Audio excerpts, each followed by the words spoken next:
Bismillah. Assalamualaikum warahmatullahi wabarakatuh.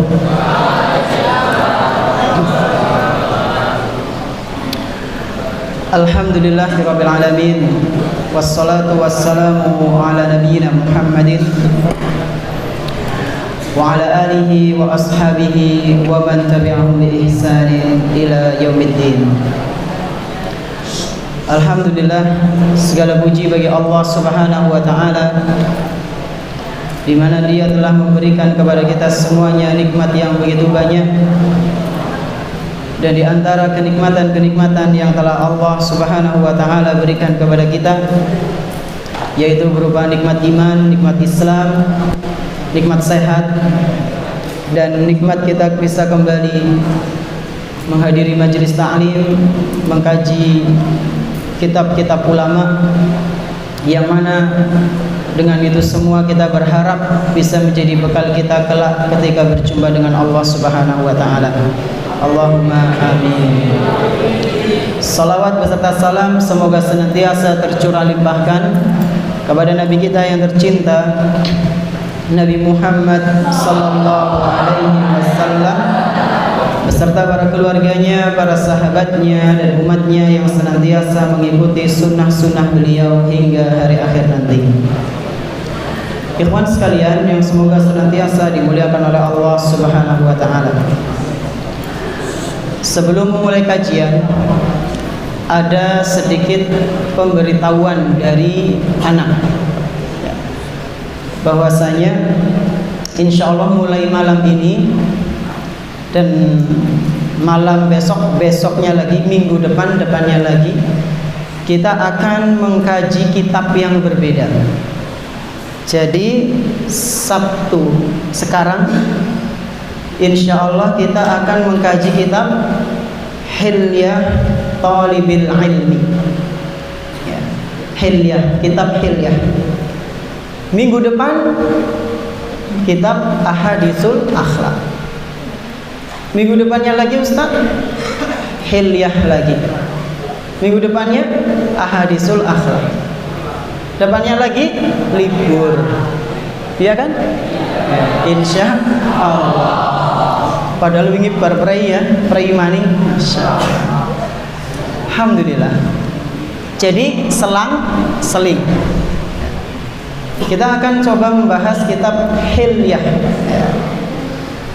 Hilyah itu apa sih? Siapa yang tahu? Hilyah itu artinya apa? Hah? Siapa yang pernah belajar ini? Musrif pernah? Belum ada yang pernah? Subhanallah. Hilyah itu ya bisa kita artikan sebagai hiasan, sebuah hiasan.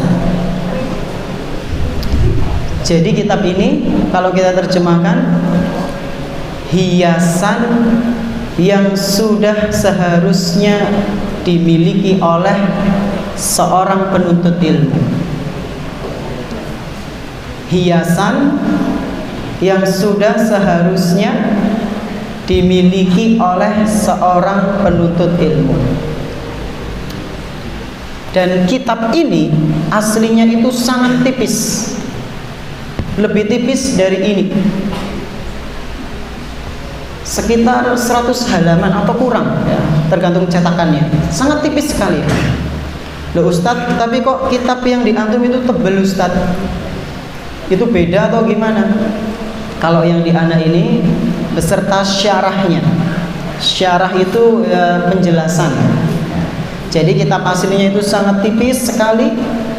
Kemudian anak ambil salah satu syarah yang disyarah oleh Syekh Muhammad bin Shalih Al-Utsaimin untuk panduan kita nanti ketika belajar kitab Hilyah.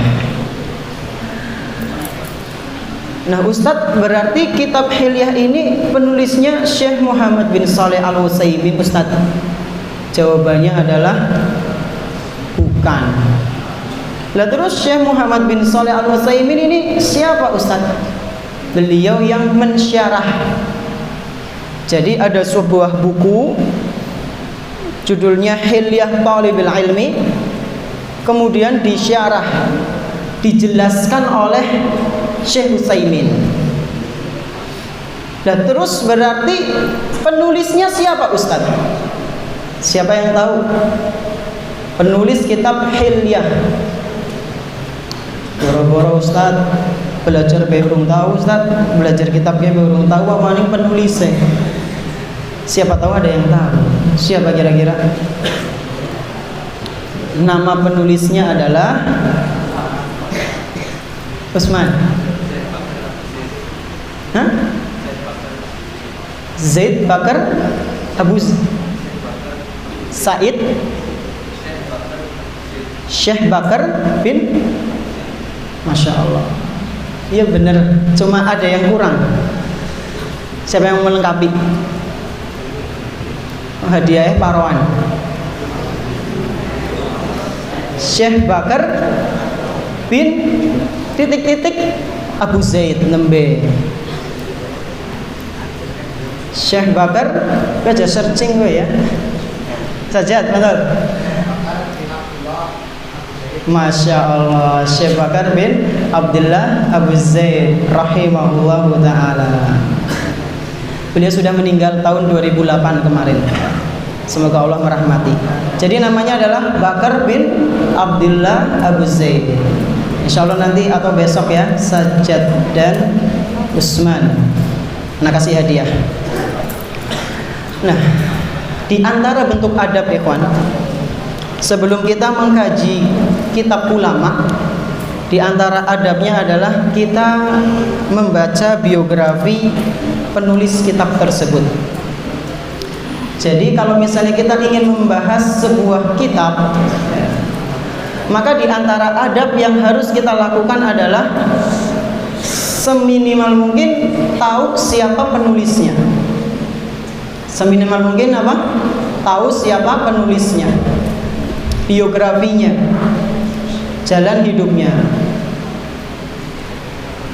Nah, pada kesempatan yang berbahagia kali ini kita akan sedikit membahas biografi ringkas tentang beliau, Syekh Bakar bin Abdullah Abu Zaid rahimahullahu ta'ala.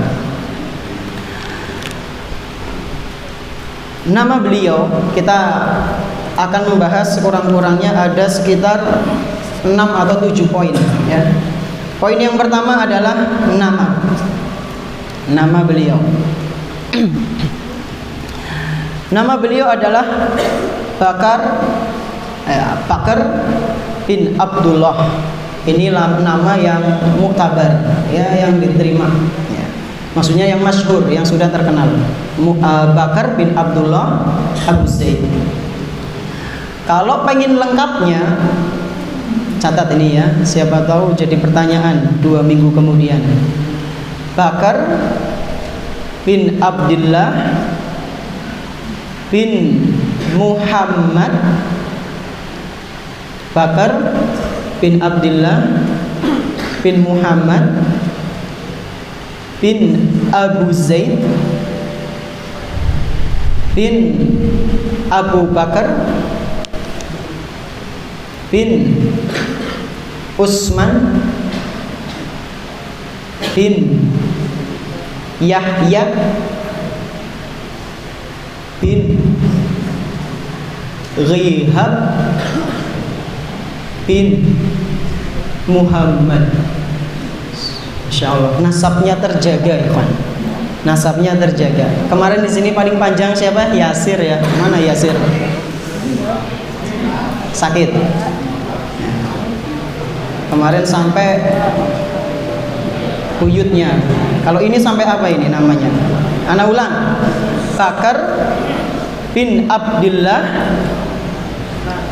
bin Muhammad bin Abu Zaid bin Abu Bakar bin Usman bin Yahya bin Ghihab pakai gha bin Muhammad. Masya Allah, sangat panjang. Yang perlu dihafalkan yang mana Ustadz? Yang Bakar bin Abdullah itu nggak apa-apa ya, yang Bakar bin Abdullah. Nah, beliau lahir pada tahun 1365 Hijriah. 1365 Hijriah. Kalau Masehinya itu sekitar 1946. 1946. Satu tahun setelah Indonesia merdeka. Ana sing wis lahir urung? Kita semua belum lahir ya. Mbah kita mungkin sudah lahir. Jadi tahun 1946 beliau itu lahir di kota Najd, Arab Saudi. Di kota Najd, Arab Saudi. Beliau ini ikhwan sekalian rahimani wa rahimakumullah, keturunan dari keluarga yang sangat harmonis, yang mana nasabnya itu jelas ya. Buktinya tadi bapaknya, kakeknya, buyutnya jelas nama-namanya. Dan ketika beliau sudah menjadi orang dewasa, beliau adalah seorang pemuda yang sangat baik, sangat pemurah dan mulia. Dan beliau ini subhanallah dikaruniai, setelah menikah dikaruniai anak jumlahnya 10. Masya Allah ya. Anaknya berapa? 10. Dan uniknya 5 laki-laki, 5 perempuan.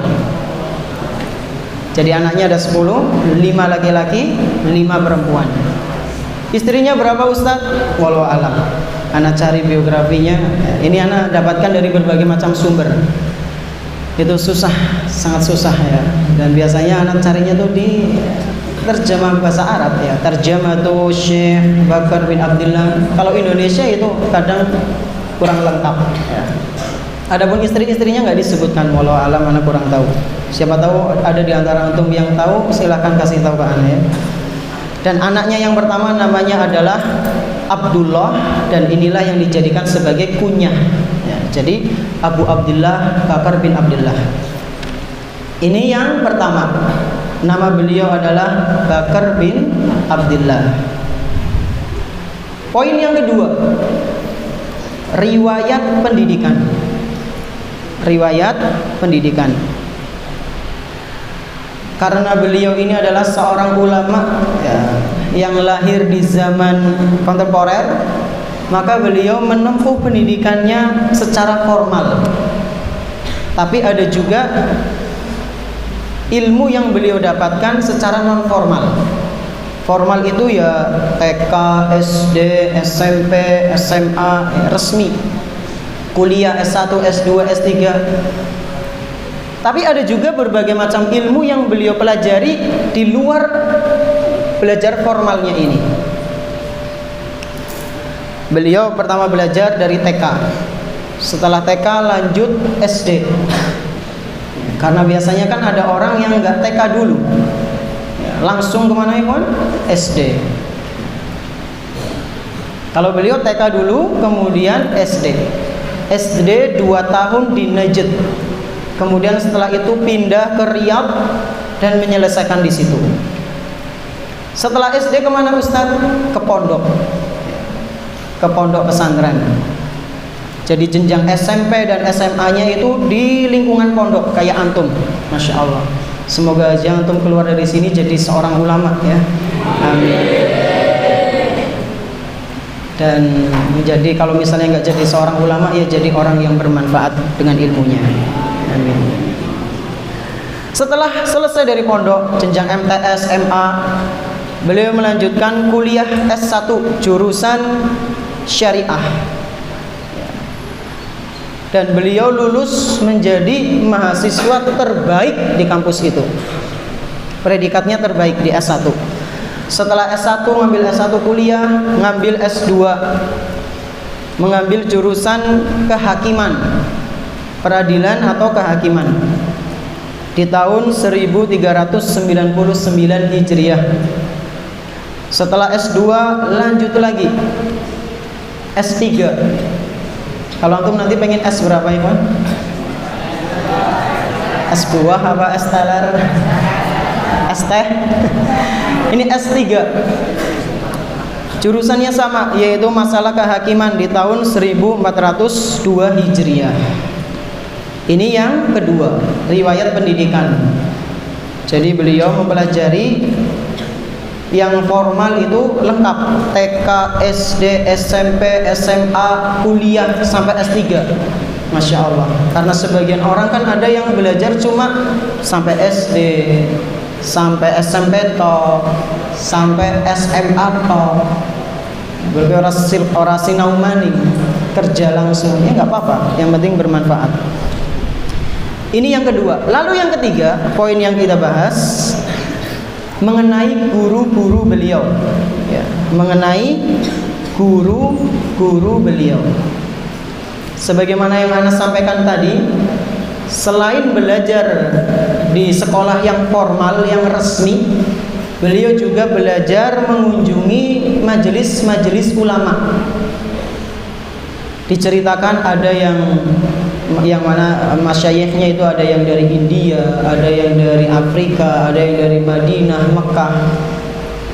Beliau kunjungi. Ada yang menceritakan seperti itu.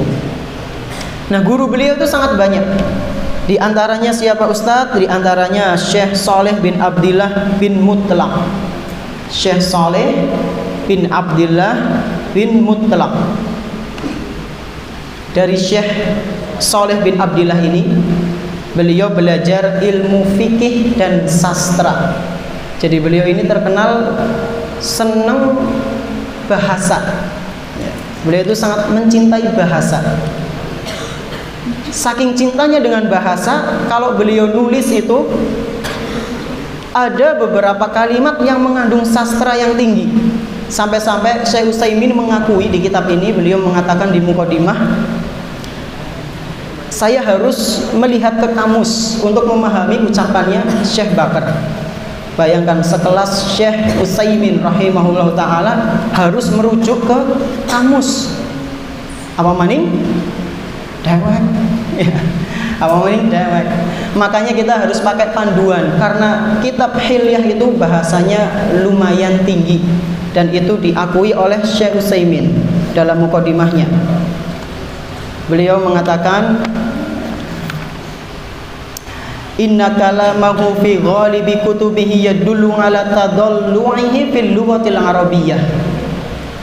Sesungguhnya ucapannya Syekh Bakar ini kebanyakan di kitab-kitabnya yadullu ala tadallu'ihi fil lughatil arabiyyah.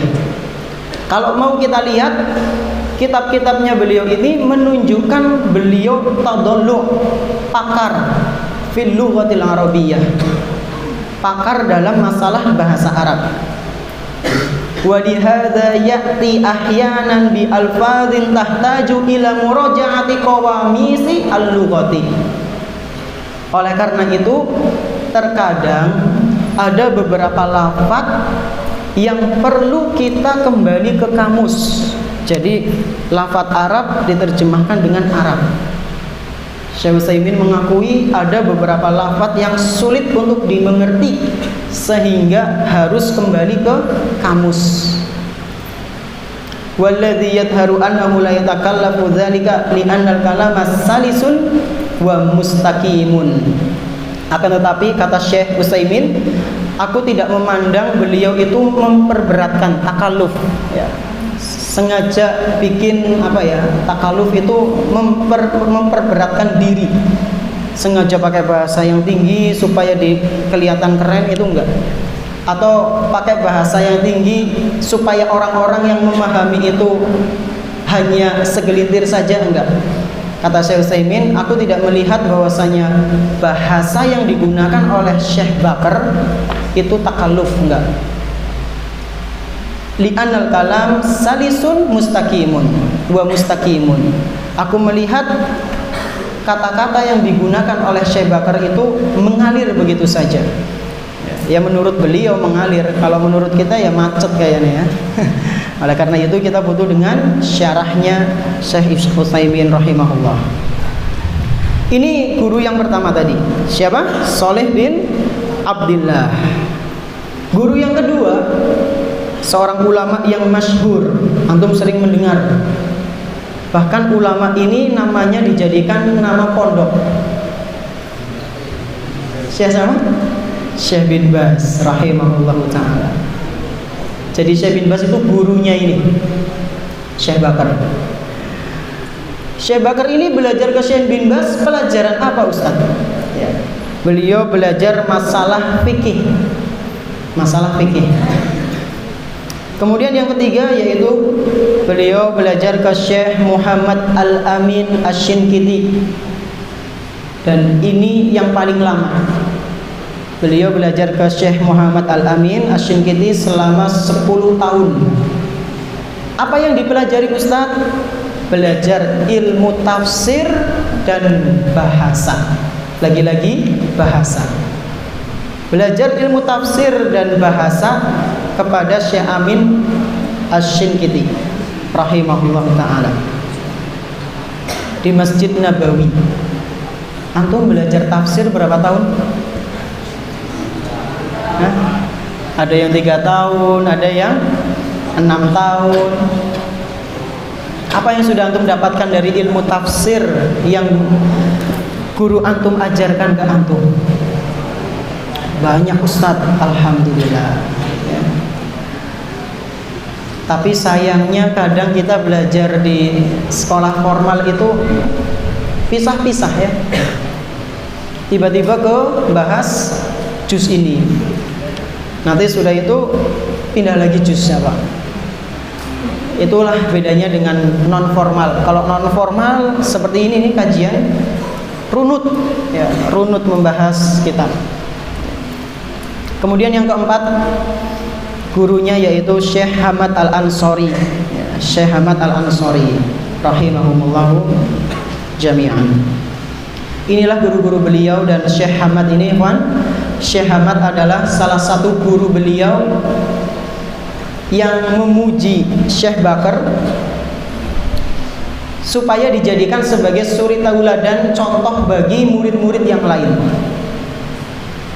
Jadi Syekh Hamad ini menunjuk Syekh Bakar suruh dijadikan sebagai contoh, suruh dijadikan sebagai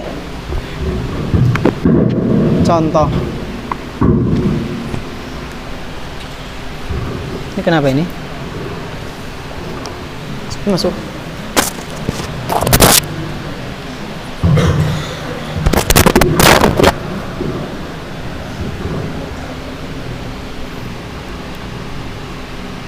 Tes, masuk deh. Kemarin mati ya, sekarang mati lagi. Alhamdulillah. Memang kurang cocok ini. Jadi tadi anak ulang ikhwan, bahwasanya Syekh Hamad itu adalah salah satu gurunya beliau yang sangat memuji Syekh Bakar. Bahkan sampai-sampai beliau mengatakan, nih contoh nih Syekh Bakar, murid yang sangat spesial, murid yang sangat rajin, pantas sebagai contoh untuk kalian. Ini adalah poin yang ketiga, yaitu tentang guru-gurunya Syekh Bakar bin Abdillah Abu Zaid rahimahullahu ta'ala. Kemudian poin yang keempat, kurang berapa? Berarti 1, 2, 3, 4. Kurang 4. Ini yang keempat. Bahwasanya Syekh Bakar bin Abdillah Abu Zaid rahimahullahu ta'ala, beliau setelah mengarungi lautan ilmu yang begitu sangat luas, beliau akhirnya menjadi seorang pengajar. Beliau menjadi seorang pengajar. Pengajar di mana Ustadz? Yaitu mengajar di Masjid Nabawi. Mengajar di Masjid Nabawi. Dan di Masjid Nabawi itu orang-orang yang mengajar di sana bukanlah orang-orang sembarangan. Bukan orang-orang yang sembarangan. Berarti ini menunjukkan bahwasanya Syekh Bakar itu adalah orang yang sangat luar biasa. Sampai ditunjuk sebagai seorang pengajar di Masjid Nabawi. Kemudian yang kelima, kita lanjut. kematian beliau rahimahullahu taala. Beliau wafat di usia ke 63 tahun. Beliau meninggal di usia ke 63 tahun. Hari Selasa tanggal 28 bulan 1 tahun 1429 Hijriah. Bulan 1 Hijriah berarti bulan apa, Ikhwan? Muharram. Bulan Muharram tanggal 28 hari Selasa. Kalau Masehinya bulan Februari. Tanggal 5 Februari tahun 2008. Tanggal 5 Februari tahun 2008. 2008 antum umur berapa? Beda-beda ya. Apa ada yang belum lahir? 2008. Kalau 2008 anak itu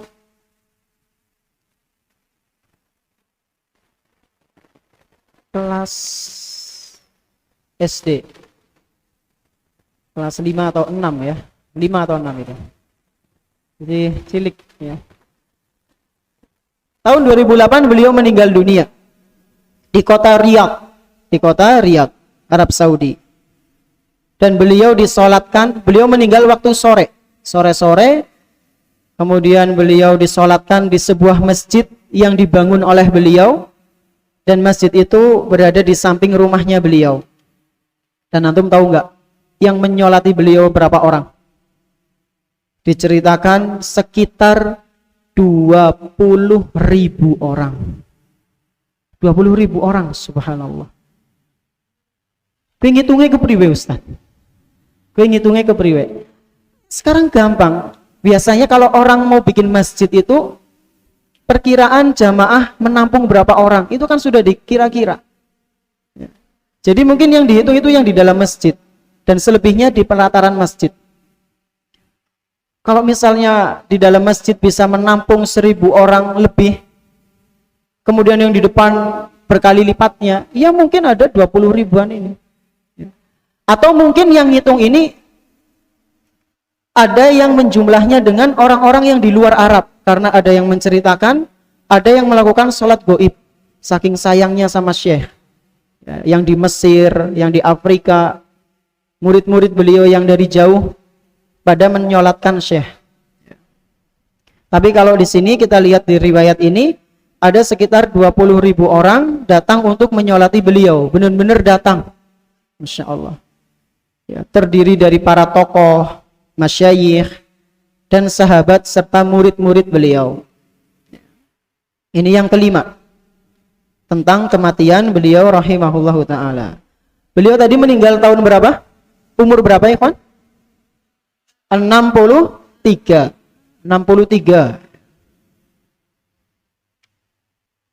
Dan beliau telah meninggalkan karya tulis yang sangat banyak, sekitar 70 karya tulis. Masya Allah. Antum sudah berapa karya tulis? Sudah ada satu buku yang antum tulis? Belum. Semoga saja suatu saat bisa ya. Amin. Minimal ya satu buku antum punya karya tulis. Buku apa? Buku tabungan? Apa buku nikah? Kalau antum nikah itu dapat buku warna merah dan hijau. Udah 2 karya tulis. Kalau antum nabung, antum dapat buku juga 3. Tapi yang dimaksud di sini adalah karya tulis ilmu maksudnya. Nah, di antara 70-an itu atau 60-an karya, nggak ana sebutkan, beliau juga pernah nulis tentang biografinya Imam Ibnu Qayyim Al-Jauziyah rahimahullah ta'ala. Nah, di antara karya tulisnya adalah ini, Hilyah Talibil Ilmi, perhiasan yang sudah seharusnya dimiliki oleh seorang penuntut ilmu. Dan inilah yang insya Allah akan kita bahas ya. Ini poin yang ke-6. Lalu poin yang terakhir, yang ke-7. Terlalu cepat kayaknya. Isya jam berapa ya kawan?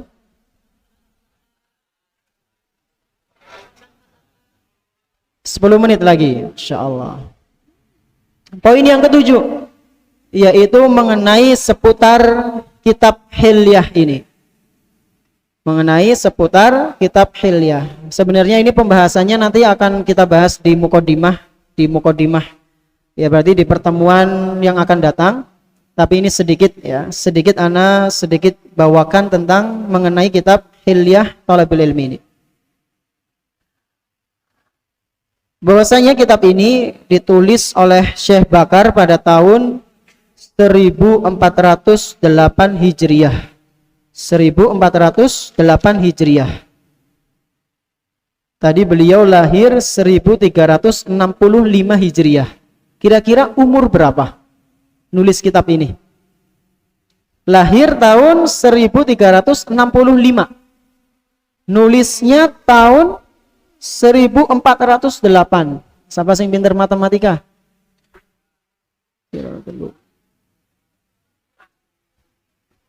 Yo, siapa? Berapa tahun? 43 tahun. Ada jawaban lain? Masya Allah. Rafli, berapa? Sekitar 40-an lah ya. 42, 43. Umur 40 tahunan nulis kitab ini, kawan. Masya Allah. Dan beliau kok bisa nulis kitab ini?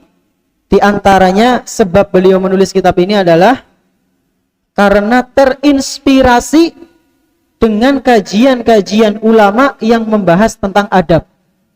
Jadi beliau sering menghadiri kajian-kajian ulama yang bahas tentang adab penuntut ilmu, adab kebiasaan penuntut ilmu, hingga pada akhirnya beliau meringkas dan menulis kitab Hilyah. Beliau juga termotivasi dengan kitab Ta'limul Muta'allim yang antum pelajari. Ya. Ini beliau termotivasi dengan kitab tersebut. Nah, kitab ini berisi tentang apa, Ustadz? Kitab ini berisi tentang kumpulan adab penuntut ilmu. Khusus kumpulan adab penuntut ilmu. Jadi yang dimaksud dengan Hilyah, di antara maksud dengan Hilyah ini adalah tadi apa? Perhiasan. Bahwa menurut Syekh Bakar bin Abdullah Abu Zaid rahimahullahu ta'ala, di antara perhiasan yang sudah seharusnya dipakaikan oleh seorang penuntut ilmu adalah adab yang baik. Adalah adab yang baik. Jadi kitab ini berisi tentang adab-adab seorang penuntut ilmu dan berbagai macam penyakit yang sudah seharusnya disingkirkan. Penyakit penuntut ilmu contohnya apa? Sombong, hasad, ujub, nyontek, nguwai contekan. Apa maning? Ya maksiat gue ya. Intinya maksiat. Nah, di kitab inilah yang akan membahas masalah-masalah seperti itu. Kenapa harus Ustadz kita bahas masalah adab penuntut ilmu? Apa bedanya sama ini, Ustadz? Kalau ini khusus mengarah ke penuntut ilmu. Bahkan beliau menyampaikan ini nggak hanya sebagai panduan penuntut ilmu syar'i, tapi juga sebagai penuntut ilmu umum. Kalau antum mau mempelajari ilmu-ilmu yang lain, ini bisa digunakan sebagai panduan. Adapun kitab ini, Juan, ini membahas tentang adab dan akhlak secara umum. Adab kepada orang tua, kepada masyarakat, kepada keluarga, kepada siapa lagi? Meskipun di sini ada pembahasan adab thalibul ilmi, tapi ini pembahasannya masih lama. Kita sekarang ada di bagian 1, 2, 3, 4, 5, 6. Kita Rahmatul Iyal kemarin itu di bab 6. Sementara adab thalabul ilmi ada di bab 24 di kitab ini. Jadi sangat lama.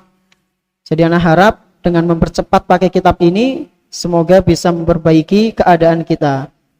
Yang terakhir sebelum azan kita nambah sedikit. Kenapa harus belajar adab, Ustadz? Kenapa harus belajar adab? Di sini anak akan bawakan sebuah ucapan yang sangat indah dari Syekh Muhammad bin Shalih Al-Utsaimin rahimahullahu taala. Kenapa harus belajar adab?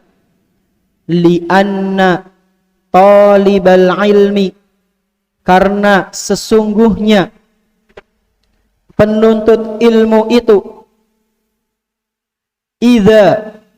apabila lam yatahalla, tidak menghiasi dirinya bil akhlaqil fadilati, dengan akhlak yang mulia, fa in talabahu lil ilmi la faidata fihi, maka perjalanannya dalam menuntut ilmu itu tidak ada faedahnya. Anak ulang, karena seorang penuntut ilmu jika tidak menghiasi dirinya dengan akhlak yang mulia, perjalanannya dalam menuntut ilmu itu tidak ada faedahnya, nggak ada manfaatnya. Lakin akan tetapi yajibu 'alal insani kullama 'alima syai'an minal fadaili awil ibadati an yakuma bihi. Sudah seharusnya bagi semua manusia, nggak hanya seorang penuntut ilmu, semua manusia, setiap kali dia mengetahui sesuatu dari cabang ilmu, yaitu ilmu yang bermanfaat, ilmu yang mulia, baik itu dalam masalah ibadah ataupun muamalah, hendaknya dia mengamalkan ilmu yang telah dia pelajari. Fa idza lam yaf'al, apabila seseorang yang sudah mengetahui suatu ilmu tapi kok dia tidak mengamalkannya, kata Syekh, fa huwa wal jahilu sawaun, maka keadaannya dia dengan keadaan orang yang tidak mengetahui ilmu sama dengan. Apa bedanya? Seseorang penuntut ilmu yang sudah tahu kebenaran tapi kok tidak mengamalkannya, maka benar kata Syekh, dia sama orang yang bodoh itu sama dengan. Bahkan kata Syekh, balil jahilu ahsanu halan minhu, bahkan orang yang bodoh itu bisa jadi keadaannya jauh lebih baik daripada orang yang berilmu dalam tanda kutip. Kenapa bisa seperti itu? Li'annahu tarakal fadla an amadin aw an amdin bi khilafil jahil. Karena seorang penuntut ilmu ketika dia melanggar suatu pelanggaran, sudah tahu ini haram kok masih dilakukan dengan sengaja pula, itu berbeda dengan orang yang bodoh karena tidak tahu ilmunya. Maka keadaannya jauh lebih apa ya, buruk. Wali annal jahila rubbama yantafi'u idza alima bi khilafi man alima wa lam yantafi'. Bisa jadi orang yang bodoh yang sebelumnya itu tidak tahu ilmu, setelah diketahui, setelah diberitahu bahwasanya ini nggak boleh, jangan sampai melakukan ini, orang yang tadinya bodoh kemudian meninggalkan hal tersebut. Bisa jadi inilah keadaannya yang jauh lebih baik daripada orang yang berilmu tapi tidak memanfaatkan ilmu yang telah dia miliki. Oleh karena itu betapa pentingnya mempelajari adab, ikhwan. Dan khusus pelajaran ini ana tujukan yang pertama adalah untuk diri ana pribadi, ya, karena ana juga masih membutuhkan pelajaran adab, dan kemudian setelah itu untuk antum dan juga para jamaah yang mungkin nanti menyimak di via online atau di YouTube atau yang di lainnya, rekaman yang lainnya. Jadi ana mohon semoga kajian kita berjalan dengan lancar, dengan kondusif, dan sehingga kita bisa mengambil manfaat dari apa yang disampaikan dalam kitab Hilyah Thalibil Ilmi. Mungkin ini yang bisa kami sampaikan, kurang lebihnya mohon maaf. Terima kasih atas perhatiannya. Kita tutup dengan doa kafaratul majelis. Subhanakallahumma bihamdik, asyhadu an la ilaha illa anta, astaghfiruka wa atubu ilaik. Wassalamualaikum warahmatullahi wabarakatuh.